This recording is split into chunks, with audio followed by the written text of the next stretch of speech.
আগের দিন প্রথম পার্টে তোমাদেরকে পুরো মেলা ঘুরিয়ে দেখিয়েছিলাম, আর আজকে দেখাবো এই ভিডিওতে পাখি প্রদর্শনী। দেখো পাখির সাথে সাথে কি সুন্দর খরগোশ। আর এটা কি প্রাণী আমি জানি না, তোমরা যদি কেউ জেনে থাকো তাহলে নাম বলো আমাকে কমেন্টে। কত রকমের যে রং বেরঙের যে পাখি, তাদেরকে চিড়িয়াখানা বা এই প্রদর্শনী ছাড়া কিন্তু আর দেখাই যায় না। আর এই ম্যাকাওটাকে দেখছি, এই ম্যাকাওটা তো ফোনের ফ্ল্যাশ লাইট দেখে তো উড়েই গেছিল, জানো সে কি অবস্থা।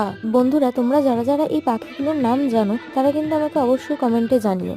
আর আমি তো এক একটা পাখিকে দেখছি আর এক একটা পাখিকে এক এক রকম নাম দিচ্ছি। আর মাঝে মাঝে ম্যাকাওটাকে দেখে ভয়ও লাগছে আবার ভালোও লাগছে। আর এই ম্যাকাও গুলোকে দেখো কেমন সব এক একটা এক এক রকম অঙ্গভঙ্গিমা করছে। আর এই দেখো কি সুন্দর খেলা দেখাচ্ছে দেখো। আর এদেরকে দেখো কি সুন্দর খেলছে এরা, এক একজন এক এক রকম অঙ্গভঙ্গিমা করছে। এদের দেখলে সত্যি মনটা খুব খুশিতে ফুরফুরে হয়ে যায়, সমস্ত স্ট্রেস সবকিছু ভুলে যাই। ব্যাস, এদেরকে দেখে লাস্ট বারের মতো ম্যাকাওকে টাটা করে আমরাও বাড়ি চলে এলাম। কি কি কিনলাম সেটা পরের ভিডিওতে আসছে। টাটা।